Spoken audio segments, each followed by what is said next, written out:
করে 137টি আসনের প্রায় সবকটি আসনে তারা আমাকে নির্বাচিত করে এই মহান সংসদে আসার সুযোগ সৃষ্টি করে দিয়েছেন। আমরা রাজনীতি করি, গণমানুষের কথা বলি। আজকে এই মহান সংসদে আমার জীবনের প্রথম বক্তব্য এই 15ই মার্চ। তার আগে আমি 3 বার পৌরসভার মেয়র, ভিন্ন ভিন্ন পরিস্থিতিতে আমি নির্বাচিত হয়েছিলাম। সর্বশেষ একটি মিথ্যা মামলায় আমি সিলেট কারাগারে আটক ছিলাম। আমার বাড়ি হবিগঞ্জ থেকে 125 কিলোমিটার দূর। সেই সিলেট কারাগারে বন্দি থেকে আমার নেত্রী মাতৃতুল্লাহ বেগম খালেদা জিয়া সেই দিন আমাকে মনোনয়ন দিয়েছিলেন স্থানীয় সরকার নির্বাচনে। সেখানে আমার প্রতীক ছিল ধানের শীষ। ফ্যাসিস্ট আওয়ামী লীগের বিরুদ্ধে মানুষ বাইরে থেকে যেখানে নির্বাচন করার সাহস করতো না, সেইখানে আমার নেত্রী আমাকে মনোনয়ন দিয়ে বলেছিলেন, আমার দোয়া তোমার প্রতি থাকলো, ভোট করো। আমি সেই ভোট করে নৌকাকে 3500 ভোটে পরাজিত করে টানা 3য়বার মেয়র নির্বাচিত হয়েছিলাম। 2018 সালে আমাদের প্রিয় নেতা, আমার অভিভাবক জনাব তারেক রহমান সাহেব আমাকে প্রধানমন্ত্রী খালেদা জিয়ার নির্দেশে আমাকে মনোনয়ন দিয়েছিলেন। সেখানে আমি প্রায় 70,000 ভোট পেয়েছিলাম। কিন্তু দুঃখের বিষয় আজকে জানাতে চাই সংসদকে, এই নির্বাচন কি হয়েছিল সারা বাংলাদেশের মানুষ আপনারা জানেন। নির্বাচনের পরে এই ফ্যাসিস্ট সরকারের ইশারায় আমি নাকি ভোট কেন্দ্রে ভোট চুরি করেছি। সেই অপরাধে 4টা কেন্দ্রে ভোট চুরির অপরাধে আমাকে 16 দিন 40 জন নেতাকর্মী নিয়ে কারাগারে থাকতে হয়েছে।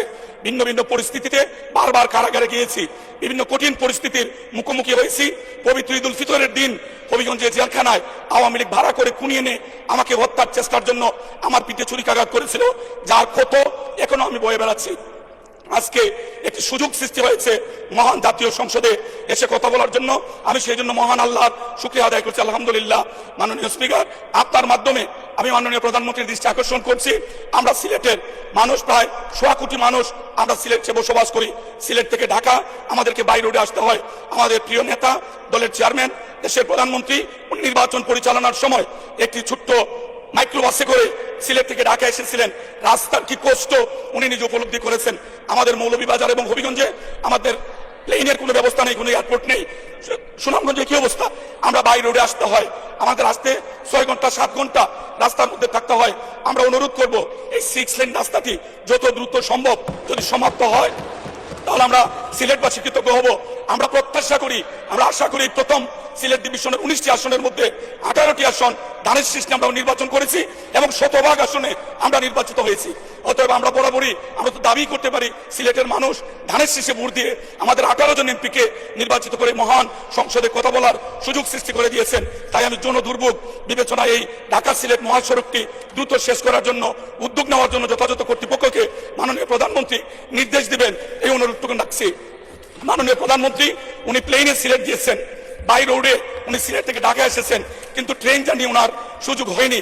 ট্রেনের যাত্রা আরো কষ্ট, আরো বেশি ভোগান্তির। আমরা অনুরোধ করব, এটা প্রাসঙ্গিক কিনা আমি জানি না, আমি 3 বার পৌরসভার মেয়র নির্বাচিত হয়ে কাজ করেছি। মহান জাতীয় সংসদে এই প্রথম বক্তব্য, ভুল ত্রুটির জন্য ক্ষমা চাচ্ছি। আমি অনুরোধ করব ট্রেন জার্নিটি আরো বেশি নাজুক। মাননীয় প্রধানমন্ত্রী ট্রেনের দিকে একটু নজর দিলে আমরা বৃহত্তর সিলেটের মানুষ আমরা কৃতজ্ঞ থাকবো। আমাদের অনেকগুলি সমস্যা, আমার হবিগঞ্জে 2020 সালে একটি মেডিকেল কলেজ তারা স্থাপন করেছিলেন। অবাক হবেন শুনলে, আজ পর্যন্ত সেই মেডিকেল কলেজের ভূমি অধিগ্রহণ হয়নি। এই আমাদের যে বর্তমান মেডিকেল কলেজ, সেটার 2টা ফ্লোর জোর করে দখল করে ফ্যাসিস্ট সরকারের প্রধানের নামে, হাসিনার নামে মেডিকেল কলেজটি তারা দিয়েছিলেন। এই জুলাই আন্দোলনে সারা বাংলাদেশ স্বাধীন হয়েছে 5ই আগস্ট। আমাদের বলতে দ্বিধা নেই, আমরা কিন্তু 4ই আগস্ট হবিগঞ্জ আমরা স্বাধীন ঘোষণা করেছিলাম।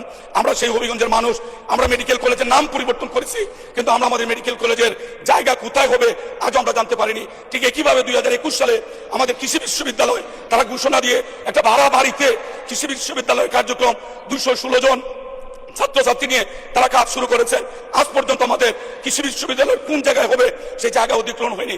মাননীয় প্রধানমন্ত্রী, আমি এই মহান সংসদের স্পিকারের মাধ্যমে আপনার দৃষ্টি আকর্ষণ করছি, হবিগঞ্জের মানুষ চেয়ে আছে, আপনি প্রতিশ্রুতি দিয়েছেন সারা দেশে সুষম উন্নয়ন হবে, আপনি উন্নয়ন বিশ্বাস করেন। হবিগঞ্জের মানুষ, আমরা 4টি আসন হবিগঞ্জে আমরা ধানের শীষকে বিপুল ভোটের ব্যবধানে আমাদেরকে নির্বাচিত করেছে। আমি সকলের পক্ষে অনুরোধ করছি, আমাদের মেডিকেল কলেজ এবং কৃষি বিশ্ববিদ্যালয় যদি হয়, এবং যে কলেজ থেকে আমি 1988 সালে বিএ পাস করেছি, সেই কলেজটি 100 বছরের পুরাতন। এখনো আমাদের কলেজ ভবনগুলি উপরে টিন শেড। আমি জানি না কি কারণে আওয়ামী লীগ তো অন্যায় করেছে, একটি ভবন নির্মাণ করতে পারেনি। সেই পুরাতন কলেজে অন্তত 2টি ভবন যদি নির্মাণ হয়, আমাদের 17 থেকে 18 হাজার ছাত্রছাত্রী, সেখানে সরকারি বৃন্দাবন কলেজের ভবন নির্মাণের ক্ষেত্রে দৃষ্টি দেওয়ার আহ্বান রেখে এই মহান সংসদে আমাকে কথা বলার সুযোগ সৃষ্টি করে দেওয়ার জন্য স্পিকার আপনাকে আবারও ধন্যবাদ জানিয়ে আমি আমার দলের প্রতি কৃতজ্ঞতা জানিয়ে আমি আমার কথা শেষ করছি। আল্লাহ হাফেজ। বাংলাদেশ জিন্দাবাদ। আসসালামু আলাইকুম রহমতুল্লাহ।